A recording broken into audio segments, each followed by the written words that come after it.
Hey everybody, welcome to the Book of the Month Club, five non-negotiable. I'm having a hard time speaking this morning, Dan. Five non-negotiable call with Dan Putnam. We're reading the book this month. We just started. It's called Eat That Frog. This is recommended by Dan, and I got to tell you, since I have been reading it, I'm like, wow, those are things that we actually teach. In the five non-negotiables, we actually talk about plan your day out, write your task list, et cetera, et cetera. But this book, he goes into a lot more detail. And, before we go, Dan, just talk about, when you read this book and how it changed your mindset.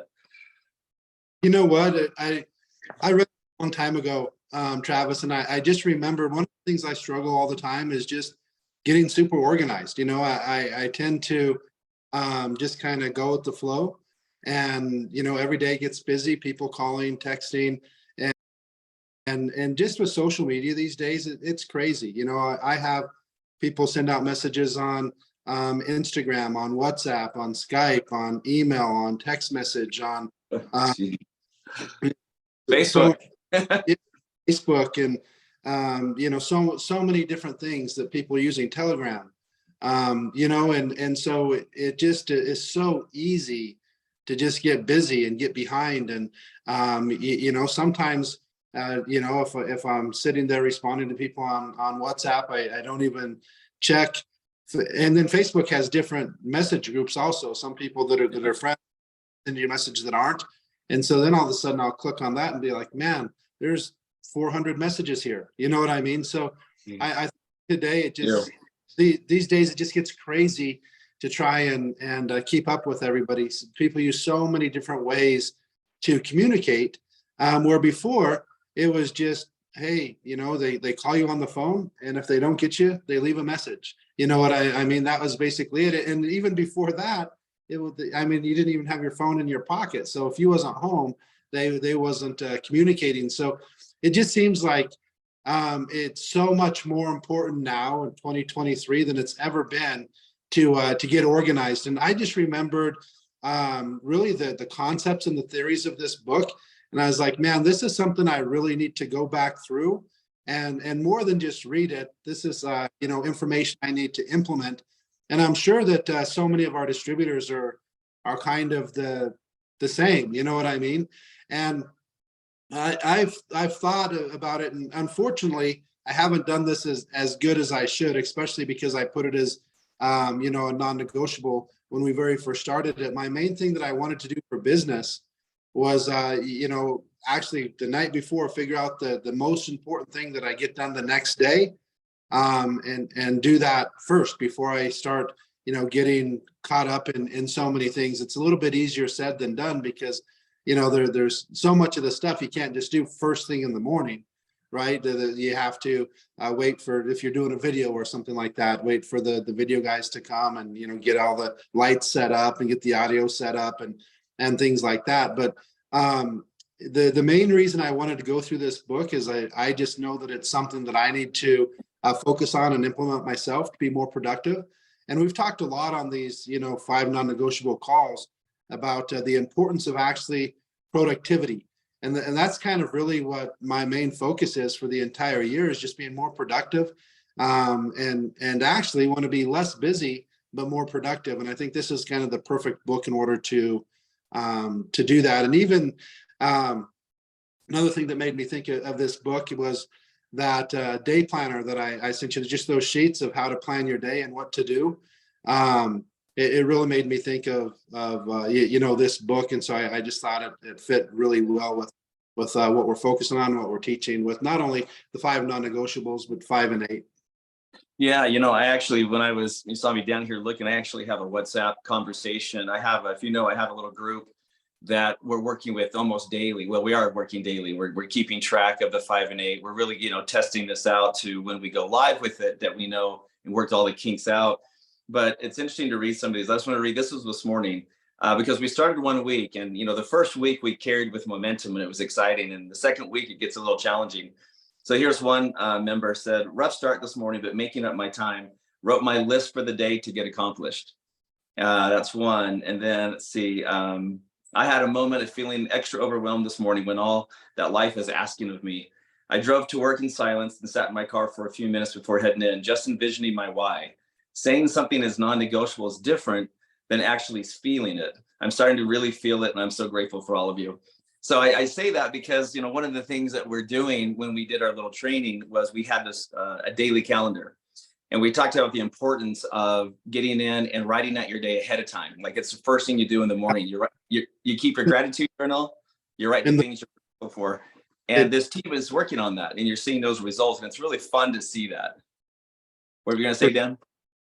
Oh, sorry. I had to do phone because I don't know if it's because of the weather, the reasoning is, but we've been having a lot of internet issues at the office. And so somebody was just calling, and when you're doing it on your phone, it just kind of pauses everything. One of the things that it talks about in the book is planning the day before. And I think that's something that is important, because if you wait till the day, you might already get too busy, and then you just, get on with your day. And just with a 24/7 business, so many times by the time you wake up, you might already have 30, 40, 50 messages. You know what I mean? And I do think it's important, just like you're saying, to get that day plan the day before, so that there's, no question about, being organized and setting yourself up for being productive. Well, and we'll dive right into chapter 1. It's titled Set the Table. And I remember doing this in the training that we had, but also it's something that, those listening can also ascribe to. The first thing the most important thing is, when you write down your goal, is to actually be clear about it. One of my favorite things he reads in there is, and I find myself also with procrastination, when you don't write it down, it's just kind of vague in your head. And when it's vague, you don't really take action. So by making the goals clear, making the action clear by writing it out, you're going to have clarity of where to go, and you're going to get that task done. So the first thing really is just to be very clear. And I know sometimes we have an idea of what we want, but really be clear about it, and that's what I thought was very important to get going, because I procrastinated, and it's because I didn't have a clear plan, for sure. One thing just to kind of just made me think about, shows the power of writing something down. Brian Tracey's massive on that. And I've been a big Brian Tracey fan since I was, 18 years old. And he actually talks about, I don't know what book it is, or if it's just in his presentations and stuff. He talks about one way to set your goals for the year is actually, like, just before the year starts, write down your top 10 goals, write them down on paper, put them in an envelope, and put it in your drawer. And what he's shown, and he's tested with this, that people achieve almost every one of those goals, or have a better chance of achieving those goals than people who, set goals and do all other things. Just the simple fact of writing it down. So they didn't write it down, read it every day, use it as an affirmation, do it as your why or something like that. They simply wrote it down, put it in an envelope, put it in their drawer, don't look at it again. And that just it really surprised me. And I'm just, some things I'm like, there's no way that works. And so I just don't do it. Do you know what I mean? Yeah. I'm probably the worst of writing things down and stuff like that. But it makes a massive difference. And just I was looking at it today, and I haven't been perfect on this either. But on the way here, I have that little, a little pamphlet like that I've been using for the gratitude journal. And it was just interesting that, I opened it up and I started looking through it, and it just changes your entire outlook. And taking the time to write that down, instead of just, in your mind thinking of what you're grateful for or something. I really think that there's something to that. And it's something that I really want to start working on, because as soon as you said that, it made me think of another thing that Brian Tracey teaches is setting your goals, write it down. And even if you don't look at it again, just that act of actually putting it on paper is doing so much more than people think. But I think having a clear vision of actually what you want is the first step. And what's crazy, I don't think most people even have an idea of what they want, or if they do, it's very vague, and they haven't really put it down on paper and thought about it and figured out, well, why do I want this, and dig a little bit deeper. But it is interesting how the brain works. Yeah, I want to share that. So one of the, when we did our 5 and 8 training, one of the things we really worked on was writing down those goals, but also be very clear. And I'm working with the team, and I won't give away the name, but I can see some of the lists and some of the things that they're trying to, the goals that they want to accomplish. And this individual was so specific that I had to ask about it, but it was hilarious. But they wanted to take their dog to Europe, or an animal to Europe. That's what it was. I mean, think about how specific that it wasn't. Was I'm just going to go to Europe, or it was like, I'm going to take a pet to Europe. And it was like, just that detailed enough. It's like, she's going to do it because it says, I'm going to take a dog to Europe. But that's clarity right there. There's no vagueness. It's not, I'm going to Europe. I'm taking my pet to Europe, and anyways, that was reading that just reminded me of how detailed I should be with writing down what I want as well. It was really cool to see that, though, just to see these people actually taking this to heart and making those goals. One other thing that I can tell you, as a distributor, when I was building in the field, as soon as I implemented this, it really changed my entire business. There's probably like 4 or 5, maybe 6 things that I did that I really think made everything come together. And one of them was putting down my actual business goals for the month, and breaking it down. So I put my goals down, and then I actually put that into an actual plan. Exactly how am I planning on doing that? So for instance, let's say that my just vague general goal is I want to sponsor 3 new people and 2 customers. So I put that down as a goal. Well, that's fine. But then you have to have that, well, how am I going to accomplish it? You know what I mean? Yeah. So then on the how, so I'd have what my goal is, and then I'd have my how. I'm going to add 4 new people to my list every day. I'm going to follow up with them with this email, or this text, or this whatever, and all of that. And I broke all of it down. And then at the end of the month, or I'm going to, run this ad, I'm buying these leads, I'm going to use this script, basically broke it all the way down. And we go over this on the qualified influencer training. I basically go through how to set the plan for the month, and how to create the how-to. And then at the end of the month, I'd actually go through and see, okay, I signed up 7 people, or I signed up 1, and why did I sign up 1 instead of 3? And then I kind of go back through. If I don't have that to track, if I don't have any way of knowing, what my goal was in the first place, if I don't have a goal to sponsor 3, I mean, what are the odds of me sponsoring 3? And if I have a goal to sponsor 3, but I have no idea how I'm going to do it, except for, I'm just going to talk to people, then how many people? What am I going to say to them? What am I going to send to them? And what I found was, as soon as I started doing that, and not only me doing it, but teaching my entire team to do it, and doing just what you're talking about with the accountability on a WhatsApp group, it really made a massive difference. Because every month, at the beginning of the month, go through the plans, how we're going to do it. Middle of the month, what's going on. End of the month, what happened.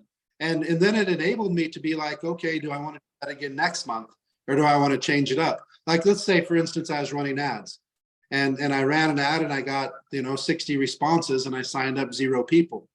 And then I'm thinking, well, why did I sign up 0 people out of 60? Or the leads horrible? Was the ad misleading? Meaning, was I running an ad that was getting a bunch of responses, but then what I was giving them wasn't cohesive with what the ad was saying? So obviously they're not interested.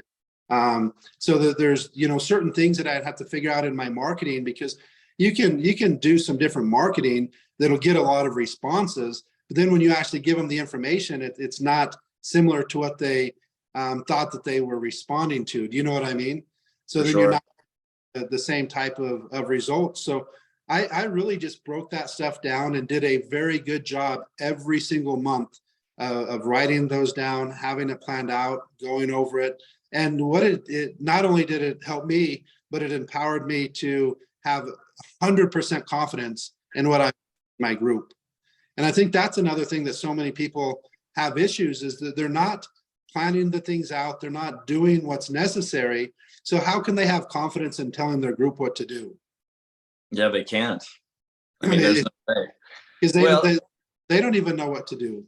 Yeah. Saying that, I remember when I went out with this team, this 5 and 8 team, I literally had to sit down write out the objectives I want to get out of this group. I had to write down the plan, how we're going to do it. I had to write down, the workbook that you've seen, present that. How do we deliver that? Like all of that was pre-thought out. I mean, that was to me just something you do, but I never thought of it in terms of, had I not given it thought, had I not given it attention, had I just kind of kept it vague in my mind, it probably wouldn't have worked. You know what I mean? Like, Well, you know what you're trying to accomplish. yeah, exactly. How do Yeah, you do it if you don't even know what you're trying to have happen from the training you're giving? But that happens so often. right. That's what I think happens so often that Yeah, we people, just things and it's like, man, what was I trying to accomplish out of that? And if I don't even know what I'm trying to accomplish, how do I know if I got it? So yeah, I really think that kind of life can get so much simpler by planning things out, having your goal, but actually having a game plan. It's like if I have a goal to lose weight, okay, I want to lose 10 pounds. I want to lose 2 pounds a week. So I want to lose 8 pounds a month or whatever it is. Okay, fine. But you also have to have an exact plan of what I'm going to do. And then you have to be honest with yourself, because did the plan not work or did I not work the plan? Do you know what I mean? for So sure. like if I didn't lose 8 pounds, doesn't mean the plan didn't work, because maybe I didn't follow any of it. So Sure. it's really the three things. It's understanding what you want, creating the plan for it, and then following the plan. And then if you do those three things, then you understand if you're on the right track or not. Well, And and I'm going to add one thing to that, because you had that 3 steps, right?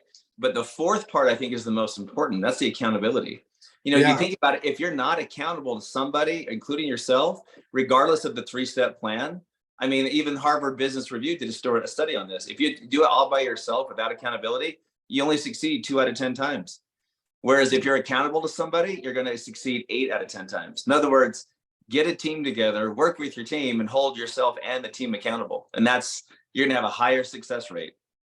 Well, just look at things like Alcoholics Anonymous, and even things like Weight Watchers. Is basically accountability groups. Like when you have watchers and you have Weight Watcher meetings, I guarantee you the people that show up every single week and get on the scale and weigh in front of everybody else are having a lot more success than the people who don't show up. Amen. And what happens if somebody gains weight? Do you think they're going to go and show up and get on the scale? They're probably not. But if you happen to gain weight that week and you still go, most people, just human nature, you get on the scale in front of everybody and you show that you went off the deep end or whatever and didn't follow your plan and didn't follow everything that they've been saying. Most people won't do that week after week after week. They'll just quit showing up. You know what I mean? Yeah. So having that accountability group, what I Huge. know is the people that attended the accountability every single week, even if they didn't have a good week, they still typically end up winning, because the people who have bad week after bad week after bad week, meaning they're not doing any of the things that they set up, they're not following the plan at all, they typically just quit showing up to the accountability. Do you know what I mean? Yeah, for sure. And so it's just kind of human nature. So anyways, I just think that it's so proven, and it's not that difficult. But I've just found so many things in life really aren't that difficult. But the problem that you have, no matter what it is, it's easier not to do it than it is to do it.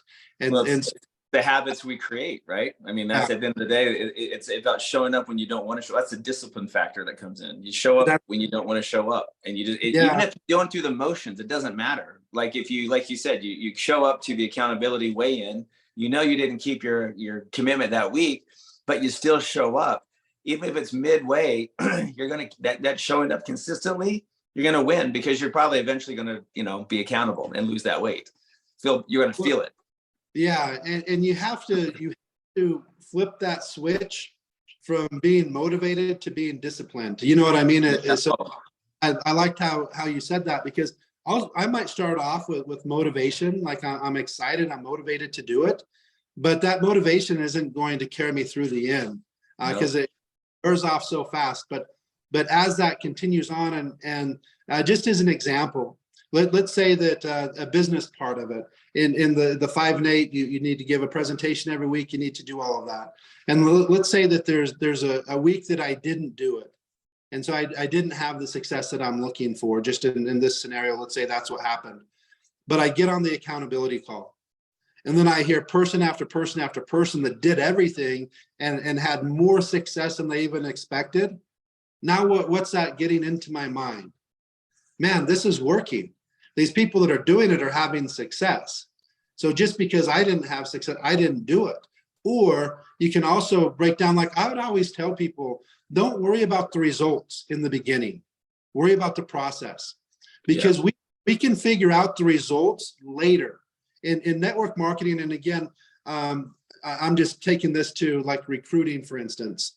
If in recruiting, you have a person, you have a relationship with that person, you send them information, they make a decision. I mean, that's kind of the sales process where I say build a list, cultivate the list, present the business to the list, and that bridge between cultivating a list and presenting is just a simple invite. But if I'm making a lot of invites and nobody's saying yes, that's not, I mean, obviously it's a problem because I'm making all these invites and nobody's saying yes, but I can troubleshoot that super easy, right? It's always going to be one of those 3 things aren't happening. Either I'm doing absolutely nothing, I'm not building a list, I'm not cultivating it, I'm not presenting to it. Okay, we know what the problem is, you're not doing any of those. But let's say I'm building a list and I'm trying to present to that list, but I'm not cultivating it. Then we can kind of, go through there. Or I'm presenting the list, I feel like I'm cultivating the list, or I'm building a list, cultivating a list, presenting to the list and not getting signups. Then we go through, well, who are the people that you're building this list? What does the list consist of? It's just like I said, if I'm running ads and people respond to that ad, but the information I'm getting is not cohesive with the ad that I ran, I'm not going to have success. So there's only 3 things that you have to troubleshoot. Like we had internet problems all day yesterday, and then I get to the office today for this call, and we have problems again. So I've been sitting there troubleshooting. There's only like 2 or 3 things I have to check for the internet. They're not working. I can't figure out why they're not working. But it's the same thing with building the business. There's only 3 things: build a list, cultivate the list, present to the list. Now, if you're doing those 3 things and you're not having success, we can easily troubleshoot that. So it's really going through the results or going through the process that is more important than the actual results in the beginning, because the results can be troubleshooted and figure out how to tweak this, how to tweak that, get in your zone. And then all of a sudden this becomes so easy that you think, man, why was I making this so difficult? I was working so much than what I needed to, just because I wasn't organized, just because I wasn't disciplined, just because I didn't have a plan. And that's really where I think that this book can change people's life. I think 5 and 8 for sure is going to change people's life, because going through these things, the 5 non-negotiables, this call, the book club, all of those types of things, if you're following through, I wish we could, maybe we can. I'm going to actually start talking to the programmers, and we need to start finding a way how we can find out, who's actually reading the books, who's following along, and let's see if it actually is making a difference, because there's no way that if people are actually reading the books that we've read so far and implementing them in their life, that they're not already seeing some massive differences. For sure. And a lot of them aren't participating at all. Some people are participating with their, just dipping their big toe in, reading the books. Even if you don't read the book, get on these weekly calls. Yeah, listen to maybe we need a podcast style next time. They could download it when they drive. But I agree, it's so rich of information. One of the things I told you, Dan, why I wanted to kind of take this group was I wanted to kind of show proof of concept that when you have a team dedicated to a system doing the same things, keeping each other accountable, we're going to see results, right? And that really is. And so when you think about when the 5 and 8 is launched, when you think about what we're doing in teaching in the 5 and 8. And then you can actually become a 5 and 8 trainer, getting paid, to greet your own groups in the code, as well as being a qualified influencer. You put all that together, you see, to me, it's a movement, but it's not a movement based off of, oh my gosh, you've got to get in because this is, this product is one of a kind. It's a system that it's based off transformation. Like people are going to see success based off the fact that they're investing in themselves and not just spending their time. In fact, one of the things I wanted to read here was interesting to me. It's called the 1090 rule. I'm not sure if you remember this. He says, if you spend 10% of your time planning, you'll save 90% of your time throughout the day. Yeah. That's a 1090 rule. Otherwise, you could be, otherwise he's saying without that clear focus, without that 10% of focus, you're going to be wasting your entire day. So think about 10% of your day of planning it says that one of the most important rules of personal effectiveness is the 1090 rule. This rule says that the first 10% of time that you spend planning and organizing your work before you begin will save you as much as 90% of the time in getting the job done. That's incredible. Because so many jobs never get done. Yeah. And it's always funny. I'll talk to the programmers, for instance, and I'll say, man, what's going on here? When is this going to get done? And he's like, oh, it's on the list. I'm like, well, can we move it up near the top of the list? But you know what I mean? That's one thing, but that's what happens also. And that's why I think it's so important to prioritize the things, because everything that I have on my list isn't of equal importance to what I'm actually trying to do.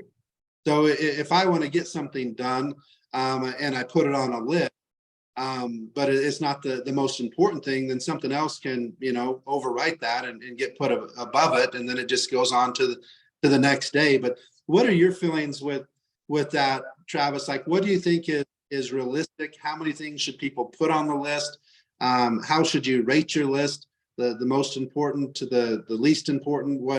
Or do you think that I haven't started messing around with that sheet that I gave you, where you basically break out your plan for the day, and then you actually put on the other side the hour or the exact time that you're going to do that. Have you started messing with that at all? Yeah, I've been doing it every day. That was part of our 5 and 8 task list. It's to plan your day daily. So what we do is we get up in the morning, we take that sheet, we prioritize our tasks. We then go throughout the day and schedule when we're going to be doing, various activities, whether it's exercise for 30 minutes, where's our focus time, 1 hour a day. If we're working on one of our posts for social media, when is that going to be done? And so we plan that out. And I have found myself much more effective simply by waking up in the morning and doing that. We actually combine that activity with the gratitude journal.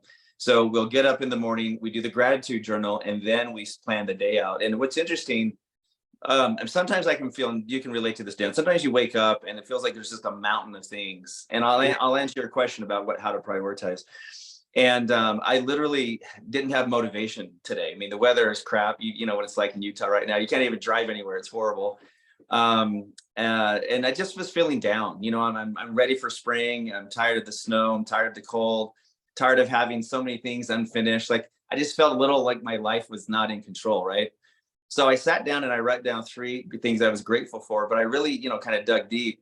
And a lot of it was it just shifted my mindset from I can't to I can. It gave me this confidence of feeling like, hey, this is great. You have some potential ahead of you. Instead of looking at it negatively, I was looking at it positively just by putting the 3 gratitudes down.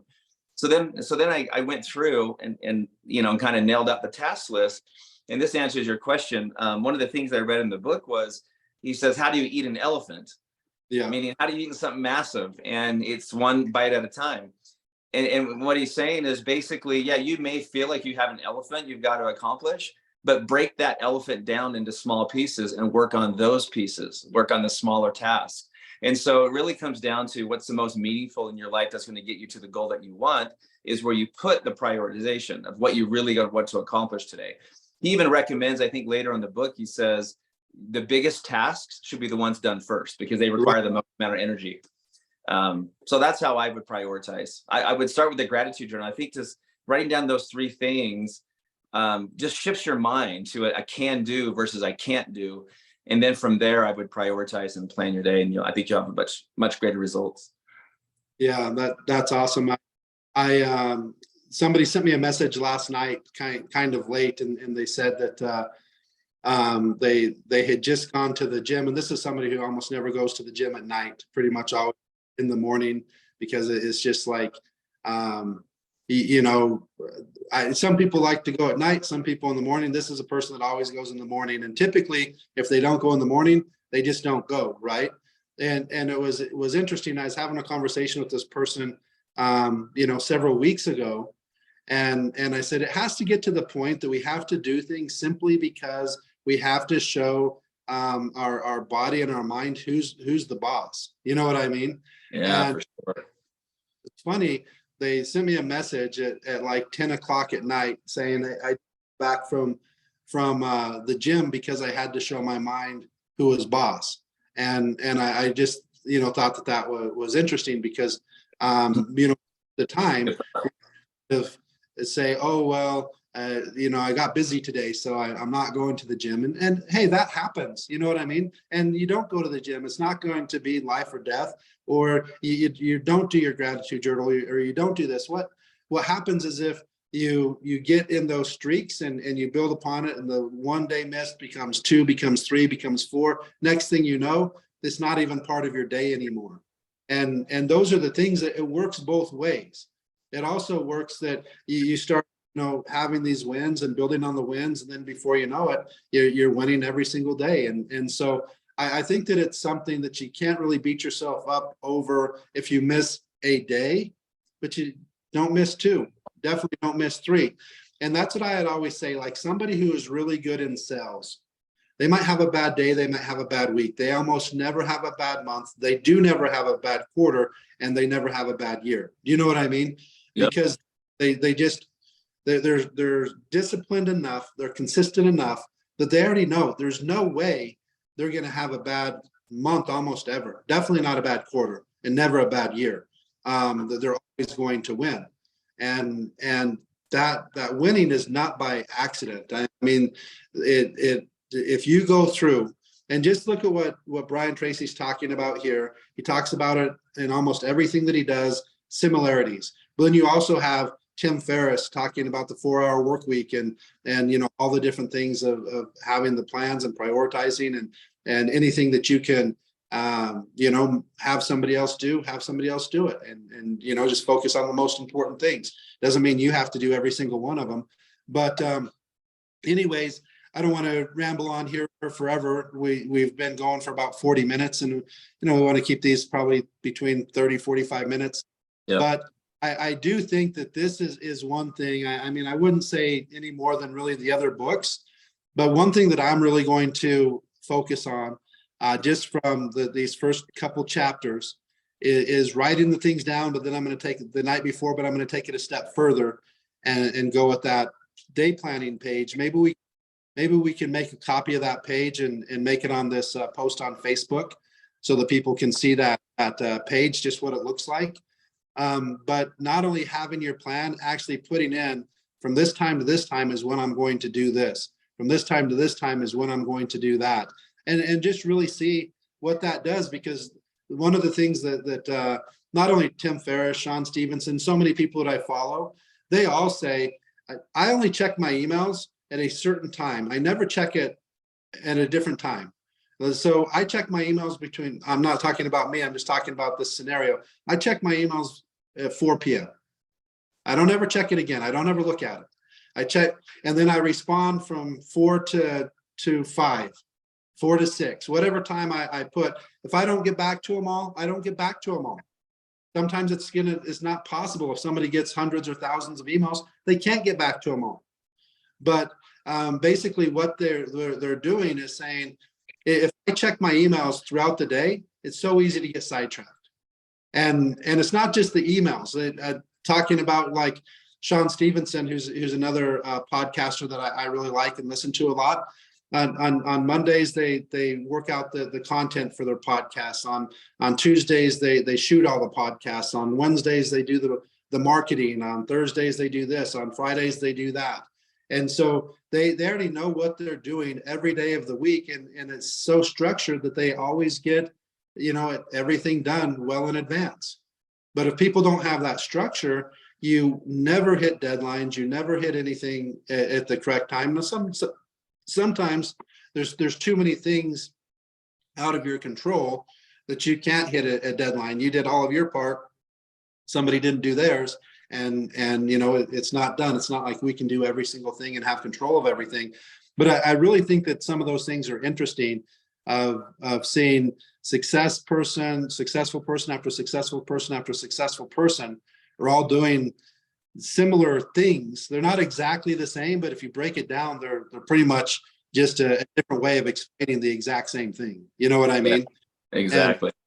And so I really think that I encourage every single member of Against All Odds to pay attention to this. Look at this sheet, listen to these if you don't read the book, and start implementing it. I know for sure the 5 and 8 is going to change lives, because it's going to get people more disciplined. It's going to, when you're more disciplined and you're doing certain daily activities that are going to help you win, then you're going to win more often. And I always told people that the reason that I saw the light at the end of the tunnel and I didn't quit, trying to build my downline with extreme frustration, is that I realized I didn't have to get people making a bunch of money to keep them in the business. I had to get them to think that they could make some money, to have a game plan that they really felt that if I continue to do this, it's going to work. And I saw that happen thousands of times over the last 30 years, where I could literally see that light bulb go off on a person that they're like, man, I understand now. I know how this business works. I know exactly what I want to do. And then I saw those people make 6, 7, 8 figures. And I still say 30 years, February was my 30th year anniversary in network marketing. I still know of 0 people, not one person, Travis, not one, that has implemented the things that I've taught for 2 years that hasn't created a 6, 7, or 8 figure income. I don't know one person. I'm not saying that it's not possible. I personally don't think it's possible. I think if you, and a lot of the stuff that we're talking about is what the 5 and 8 is designed after. You know what I mean? You don't have to make 50 prospecting calls a day. You don't even have to make it. You should be able to, from some of the most successful networkers that I ever met, they put together, which works absolutely perfect in AAO. They called it the 3 3s. Prospect 3 new people a day, follow up with 3 people, sign up 3 people a month. And that's basically kind of what they did, easily done in less than an hour a day. And it literally, now it's possible, but then we start troubleshooting. But it's very rare that you actually, the correct way, prospect and follow up with 100 people a month, that you don't sign up 5, 10, 15, 20 people. And it's almost impossible to not sign up 1. And if you did sign up 0, then we just troubleshoot it. We know that you basically are sending information to people that aren't, either A, they're not looking at it because there's no cultivating done, or B, they just have 0 interest. But it's so easy to find people that have an interest in what we're doing, because it's pretty much general public. You know what I mean? And especially these days. So that's really what I want to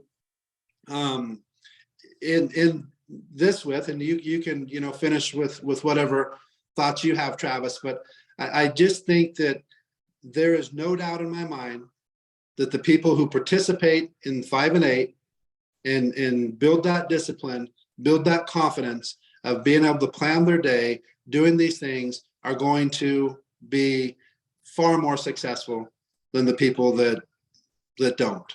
And I think that we are with it's not going to be in the next month. It's not going to be in the next 6 months. The next 3 to 5 years, that's when you're really going to see what it does, and the lives that are changed, and the impact that this has. Well, everything that we're teaching and talking about is already a proven success principle. It's not possible for it not to work. Do you know what I mean? And so I really I don't know, like if you had a scale of 1 to 10 and it's possible to actually be like 11, that's how important I think the emphasization or emphasizing the point of actually following these things and give it a try, even if it's to do nothing more than to prove that it doesn't work. You know what I mean? I've literally done some things that way and some things I just haven't done. And like writing down the goals and writing all that stuff down. I don't know how you like fall out of habits of things that have helped you be so successful, because literally when I was in the field building every single day, I mean, I'd go through a notebook every month of writing down everything. And again, this is kind of before we had the, everything that we have now with all the phone apps and computers and stuff like that. But it doesn't, there is something to like physically write it down, even more so than type it. But even if you're typing it, I think that helps. But I really think that just having the goals, having the plan, and being able to track, did I follow it? What do I need to change is really the true secret to success. And this book covers a lot of it. Yeah, I'm excited to read the rest of it. It's I'm already enthralled with the first, and it, like I said, it fit perfectly with this 5 and 8 group I'm working with. And yeah, anxious to see the rest of it. But I think that's all we got today. We'll see you next Tuesday, 9:00 a.m. On our Facebook Live. Dan, it's always a pleasure. And hopefully we have better weather next time. I can be there in person instead of, stuck in our cold homes. Crazy. I saw the other day that there's like 830 or 840 inches at one of the ski resorts. Think about that. That you're talking like 60 to 70 feet of snow right now. 60